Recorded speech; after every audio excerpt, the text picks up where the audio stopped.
Gündemindегі кабарлар 11 каналында башкы окуялардын чоо жайын Рахматулла Кудайбердиев таныштырам. Кутман кечиңиз менен. Кыргызстанда жаңа апта каргашалуу окуя менен башталды. 30дан ашык адамдын өмүрүн алган кырсыкка байланыштуу өлкөдө аза күтүү күнү деп жарыяланды. Бул арада кырсыкты иликтөөгө эл аралык авиациялык комитет кийлигишмей болду. Азырынча учкучтун катачылыгынан улам кырсык болушу мүмкүн деген версия айтылууда. Ал эми Манас аэропортунда болсо мурда токтотулган рейстер кайрадан жанданды. Бирок таң эрте чүйдө кулаган учак кырсыгы жалпы улуттун кайгысы болуп калды. Буга чейин мындай кырсыктар качан жана кандай жагдайда катталган? Толугураак баяндоого өтсөм.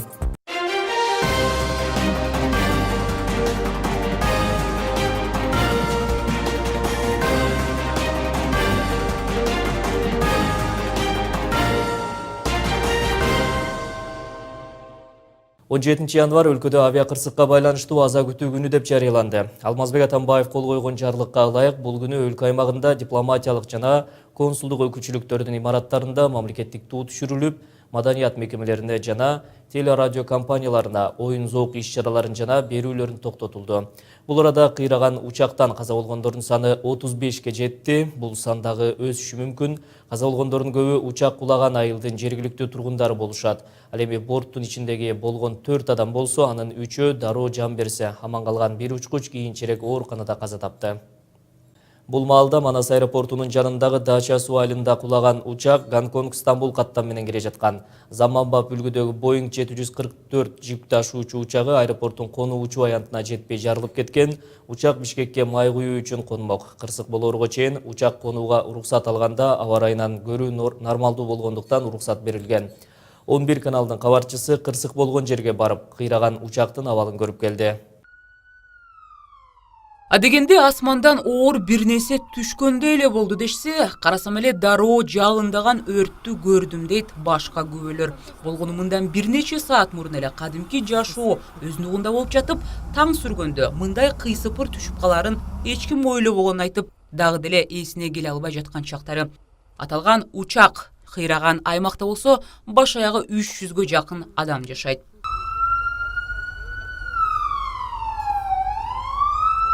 Айтор ири учактан чыккан өрт саат 10дорго чукул өчүрүлгөн. Окуя болгон жерге жетип барган 11 каналынын кабарчыларын болсо, өзгөчө кырдаалдар министрлигинин кызматкерлери учактын жанына жолотпой убара. Муналар учактагы калган күйүүчү майдан дагы өрт чыгып кетиши мүмкүн деп кооптонушат. Учак болсо турак жайлардын үстүн басып калгандыктан окуядан соң жарым жартылай бузулган үйлөрдөн кермеге жайылган кирлерден башка эч нерсени байкоого болбойт. 7:15 этот самолет жарылды. Еще самолет жарылып туруп, анан этот 7-8 үйдү алып кетти, баш эле тегиз алып кетти да, короче. Адамдардын этот өлүктөрү ал жакта жатат. Буту башка, колу башка, и башы башка. Селый адам экөө эле болду, бирок алар дагы талкаланган бет. Бардыгыны телефонго мен тартып алдым. Кандай ол башталганын, кандай неме болгонун, бүт даже мына буттардан бери кан азырчы. Мен өзүм ушул жакта жашайм. Ушул жерде местный болуп жашайм да. Анан менин үйүмдүн бир эле алдында болду да бул немечи окуя ошол. Дарыгерлер болсо учак кулаган соң туура жарым сааттан кийин келишкен. Алар окуя болгон жерге келген журналисттердин көзүнчө жаракат алгандарды таап автоунаага салышууда. Ал эми башка бир унаада болсо жансыз денелердин өздүгүн тактоо иштери улантылууда. Учактын алдында автоунаалардын баштап бактарактар дарбазалар калган. Лайнердин бир дөңгөлөгү болсо жергиликтүү тургундун уктап жаткан бөлмөсүнө ырып кеткен. Бактыга жараша бул жаран жабыркаган эмес, башка үйдүн болсо чатырын шыпырып кеткен. Мындай кырсыктын себеби азырынча так айтыла элек, бирок маалыматтарга караганда учак мөөнөтүнөн мурда кечигип келген, алгач коно албай жатып бир нече жолу айланган айтылууда. Саат 17 минутта биздин диспетчерден улуксат сураган, диспетчерлер берген 320 метрдей өзлөрүнүн баягы көрсөткүчү боюнча 325 метрге жакын баягы алдын көрө турган мүмкүнчүлүк болгон. 300дөн өйдө болсо самолетко улуксат берилет деп биздин адистерибиз айтып атат. Ошол каптал жактан караганда ошо 400 метрдей көрүнөт да, көрүнө турган акыбал болгон. Мына ошондо улуксат берилген самолет. Улуксат бергенден кийин ошо самолетту кондуруш бул эреже боюнча өзү ошол экипаж өзү кандай конот, өзүлөрүнүн бул иши да. Дагы бир тактап айтып кетиш керек. Түнкү рейстерден 11 самолет конгон бизге. 11 самолет конуп, кадимкидей жакшынакай конуп, ал жерде жүк ташыган самолеттор дагы, жүргүнчүлөрдү ташыган самолеттор дагы конуп кадимкидей болгон. Бул эми азыр эми айта албайбыз мунун күнөөсү деп. Бирок азыркы маалда ой бар, мынакей биздин адистерде айтып атат, ушу экипаждын өзүнүн гана күнөөсү болуп калды деп. Каза болгон жарандардын 4-өө экипаждын мүчөлөрү, калгандары жергиликтүү тургун. Саламат сактоо министри Талантбек Батыралиевдин айтымында бардык жабырлануучулар денесинен катуу жаракат алышкан жана көбү шок абалынан чыга албай жатышат. Антке менен дагы канча адам урандынын алдында калганы белгисиз. Ал жакта эч ким жок деп кепилдик берүү кыйын. Ошондо 14 бригада 56 медиктер МЧС менен биргелешип иштеп, азыркы учурда өлгөндөрдүн толук өлгөндөрдүн бүтүн өлгөндөрдүн саны 31, 9 фрагмент бар. 8 жаракат алгандар шаарга 4-чү ооруканага жөнөтүлдү. Азыр эле мынау бузулган үйлөрдүн арасынан бир адам табылып, реанимация жасалып, ал дагы өзүнө келип шаарга жөнөтүлдү. Куткаруучу иштер МЧС менен биргеликте жүргүзүлүп жатат. Бирок азыркы жерде психологдор менен бирге 60га жакын биздин медиктер иштеп атат. Бул арада Дача суу айылында учак кыйраган жерде мародёрлук боюнча бир факты катталды. Милициянын маалыматына караганда, жергиликтүү тургун кыйраган учактан түшкөн коробкаларды өз короосуна чогултуп алган. Ички иштер министрлигинин маалымат кызматынан мародёрлук боюнча маалыматты тастыкташты. Бул арада ооруканага жеткирилген калган жарандардын абалы оор бойдон калууда. Айрымдары денесинен күйүк алса, бир канча бөбөк балдар ооруканасында жатышат. Саламаттыкты сактоо министри Талантбек Батыралиев билдиргендей, жабыркаган жарандардын аты жөнү белгилүү болду. Ооруканага түшкөн бейтаптардын абалын кесиптешим Адилет Иманов билип келди. Эртең менен саат 7-лерде катталган авиа кырсыктын кесепетинен жаракат алып, ооруканага кайрылган жарандардын саны 9га жетти. Алардын 6-оосу жаш балдар. Дарыгерлердин маалыматына ылайык, аталган бейтаптардын бирөөсүнүн абалы оор, анын 45% денеси жалынга күйүп калган. Учурда ага баардык жардам берилип, дарыгерлердин көзөмөлүндө.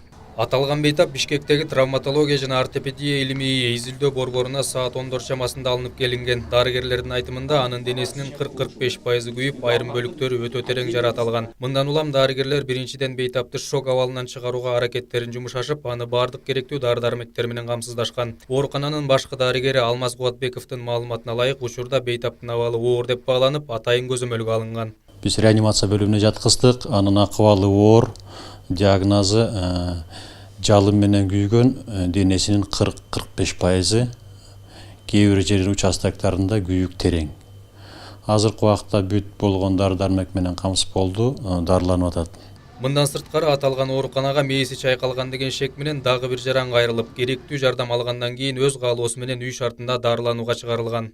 Ал эми Бишкек шаардык балдар клиникалык ооруканасына жашы жетелек 6 бала жаткырылган. Алардын көпчүлүгүнө мээси чайкалды деген диагноз коюлуп, учурда керектүү жардам көрсөтүлүүдө. Жеткинчектердин жаш курагы 2 жаштан 15 жашка чейин. Аталган оорукананын дарыгеринин айтымында өспүрүмдөрдүн абалы туруктуу деп табылып, учурда психологиялык жардам көрсөтүлүүдө. Ушу тез жардам скорый менен алып келишти балдардын баары. Бардыгын биз уже нейрохирургия бөлүмүнө жаткыздык. Көбүнүкү эми бардыгыныкы нереанимационный больнойлор экен да көбү. Ошондуктан эң биринчи Жапарова деген кыз түштү, эң биринчи. Onun için 2003 жылкы төрөлгөн экен. Ошонун сотрясение головного мозга бар экен. Анан бутунда пяточный көзү сынып кетиптир. Ага гипс коюп, аны жаткыздык. Адан кийинкилеринин баары мээси чайкалып түштү. Азыркы тапта авиа кырсыктын кесепетинен чоочуп өзүнө келе албай жаткан жарандардын саны көп экендиги тууралуу бейтаптардын жакындары кабарлашты. Мындан тышкары кырсык болгон жерде табылбай жаткан адамдар бар экендигин да айтып өтүштү. Анткен менен учактын кыйрашы учкучтардын катасынан улам болушу мүмкүн деген божомол көбүрөөк айтылууда. Бирок кырсыктын чоо жайы дагы такталат. Бирок дүйнөдө учактардын аралашуусунда болгон ири кырсыктарды иликтөө адамдык фактордун айынан болду деген тыянакчылары белгилүү.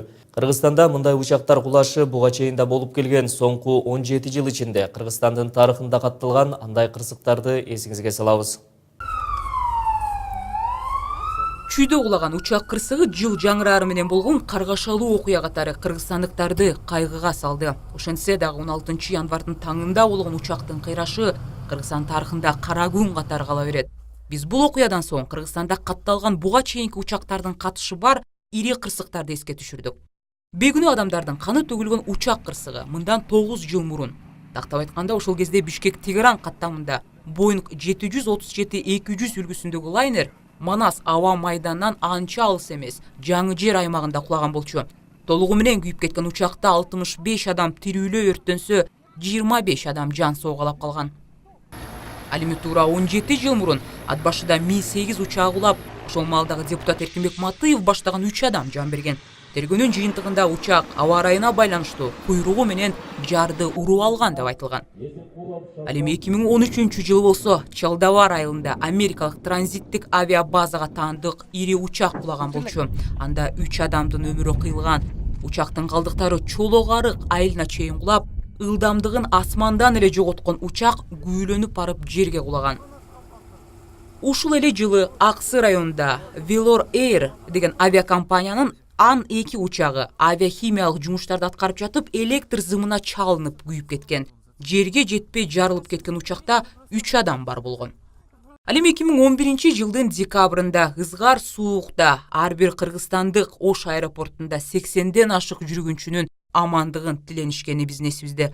Бул күнү Ту-134 учагы аба ырайына байланыштуу кона албай жатып оодарылып кетип күйүп баштаган. Бул маалда борттун ичинде эмчектеги баладан тарта кары жашын эсептегенде 82 жаран бар болчу. Бактыга жараша бардыгын куткарып калууга үлгүргөнү менен 7 адам ар түрдүү жаракаттарды алышкан. Ошондой эле Манас аба майданында 2006 жылы Ту-154 жүргүнчү учагы күйүлөнүп баратып америкалык учактын канатын сүзүп алган. Асманга көтөрүлө элек кыргызстандык учакта 52 жүргүнчү бар болчу. Бирок ал жерден токтоно албай жатып, араң дегенде аэропорттун кызматкерлери учакты токтотуп калышкан. Бактыга жараша эч ким жабыркаган эмес. Белгилей кетсек, учурда Манас аэропортундагы рейстерде жанданганы айтылууда. Буга чейин кырсыкка учураган учакка байланыштуу эл аралык каттамдарды жылдырууга туура келген. Аэропорт Манас бүгүн саат 1:30 баштап штат режимде иштеп баштады. Билесиңер, эртең менен аэропорт жабык болчу. Азыртан баштап бардык рейстер штат режимде иштеп баштады. Авиа кырсыктын натыйжасында жабыркагандарга көмөк кабыл алуу пункттары уюштурулууда. Кол кабыш кылууну каалагандар эртең мененки саат 9-дан түнкү 12-ге чейин Манас проспектисинин номер 9 Тоолокмолдо көчөсүндөгү спорт сарайында жана Шопоков менен Токтогул көчөлөрүнүн кесилишиндеги кофейняларга азык-түлүк, кийим-кечек алып барсаңыз болот. Ошондой эле Үсөнбаев көчөсүндөгү Вечерний Бишкек гезитинин редакциясына бейшемби күнгө дейре саат 8-ден кечки 5-ге чейин жана Жалгич районунда жардамыңызды таштап кетсеңиз болот. Байланыш телефону 0555 923 565. Мындан тышкары Дордой Европа базарындагы 1-өткөлдөгү 151-контейнерге келсеңиз болот. Дордой Плаза дүкөнүнүн 1-кабатындагы Б1 бутигине келсеңиз болот. Эркиндик гүлбагы 10 дарегиндеги Кызыл Жарым ай коомунда жардам кабыл алынууда. Ал эми өзгөчө кырдаалдар министрлиги тарабынан Бишкек шаарындагы министрликтин башкармалыгы жайгашкан Горький көчөсү 142 даректе. Ошондой эле Ош облустук башкармалыгы орун алган Шакиров көчөсү 16А дарегинде көмөк кабыл алуу пункттары ачылды. Башкармалыктардын байланыш телефондору 0312 56 47 02. Ош 0322 6 65 57 0770 80 00 40 номерларына байланышка чыксаңыз болот. Токмок шаардык мэриясынын 1-кабатында дагы жардамдар чогултулууда. Байланыш номеру 0313 86 51 11. Балдарды коргоо борбору болсо жабыркаган үй бүлөнүн балдарына убактылуу турак берүүгө жана психикалык колдоо көрсөтүүгө даяр. Телефондор 0312 45 06 34 0312 45 07 24. Кырсыкка байланыштуу Кыргызстандын тышкы иштер министри Эрлан Абдылдаевга көңүл айткан Түркиянын тышкы иштер министри Мевлют Чавушоглу Түрк өкмөтү дагы жардамга даяр экендигин билдирди. 11-дин обосунан алыстабаңыз, кийинки 10 мүнөттүктө дагы бул кабарларга токтолобуз. Саратовда жол кырсыгына кабылган кыргызстандыктардын сөөгү мекенине алынып келинет. Элчилик кырсыктан көз жумгандардын саны 7 эмес 4 экенин тастыктады. Ал эми Орусиянын башкы прокуратурасы Азиз Батукаевди кайтаруу маселесин кароого даяр экенин билдирди. Аталган маселени башкы прокурор Индира Жолдубаева орусиялык кесиптеши Юрий Чайка менен талкуулады. Бул арада Түркия өкмөтү турак жай сатып алган чет өлкөлүктөргө жарандык берилерин билдирди. Дүйнө өлкөлөрүнүн жарандары Түркиядагы банктарга салым кошо алса да, жарандык алууга мүмкүнчүлүк пайда болот. Кененирээк баяндоого өтөм. Жаңылыктарды улантабыз, дагы кайгылуу окуя Орусиянын Саратов облусунда болгону маалым. Ал жол кырсыгынан каза болгон кыргызстандыктардын сөөгүн мекенине алып келүү иштери учурда уланууда. Кыргызстандын Орусиядагы элчилиги жол кырсыгынан каза болгондор тууралуу тактоо киргизип, алардын саны 4 экендигин билдирди. Эске салсак, Петровский районунун Нижний Новгород Саратов автотрассасында Тарумовка айылынын тушунда жол кырсыгы катталгандыгы тууралуу маалымдалган. Анда каза тапкан 7 жарандын бардыгы кыргызстандык экени айтылган. Элчилик Орусиянын ички иштер министрлиги аркылуу маалыматтарды тактап, жол кырсыкка кабылган Toyota унаасынын ичинде каза болгон 7 адамдын 4-өө Кыргызстандын, 2-өө Өзбекстандын, 1-өө Тажикстандын жарандары экендигин билдирди. Петровский району боюнча ички иштер министрлигинин тергөө бөлүмү тарабынан 33 жаштагы фуранын айдоочусуна кылмыш иши козголгон. Volvo үлгүсүндөгү унаанын айдоочусу алкоголдук ичимдиктерди колдонбогонду аныкталганы маалыматта белгиленген. Бул маалда Борборгалада Бишкектеги экинчи төрөт үйү капиталдык ремонттон кийин ачылды. Балдар бөлүмү, реанимация, операциялык залдар, балдарды жана энелерди чыгаруучу бөлмөнүн ремонтун жеке ишкерлер каржылады. Былтыр 11 ноябрда жылытуу системасынын бузулушунан улам аталган төрөт үй жабылып, толугу менен кайра 2,5 миллион сомго оңдолуп түзөлдү. Ошондой эле 2 кондиционер, 1 аба тазалоочу генератор коюлду. Бул оорукананын имараты 1962 жылы курулган. Башка кабарлардан 13 январда Орусияда башкы прокурор Индира Жолдубаеванын орусиялык кесиптеши Юрий Чайка менен эки тараптуу жолугушуусу өттү. Бул тууралуу Кыргызстандын башкы прокуратурасынын басма сөз кызматы маалымдады. Маалыматка ылайык жолугушууда Жолдубаева соттун өкүмүн аткаруу үчүн кылмыштуу чөйрөнүн өкүлү Азиз Батукаевди экстрадициялоо боюнча талап коерун билдирди. Иш-чаранын жыйынтыгында тараптар өз ара түшүнүшүүгө жетишилген. Орус тарап Азиз Батукаев орусиялык соттун өкүмү боюнча жазасын өтөгөн соң аны кайтаруу маселесин кайра кароого даярдыгын белгиледи. Орусиянын башкы прокуратурасынын маалыматы боюнча Азиз Батукаев Чеченстан Республикасындагы түзөтүү колониясында 2017 жылдын 2 сентябрына чейин отурмакчы.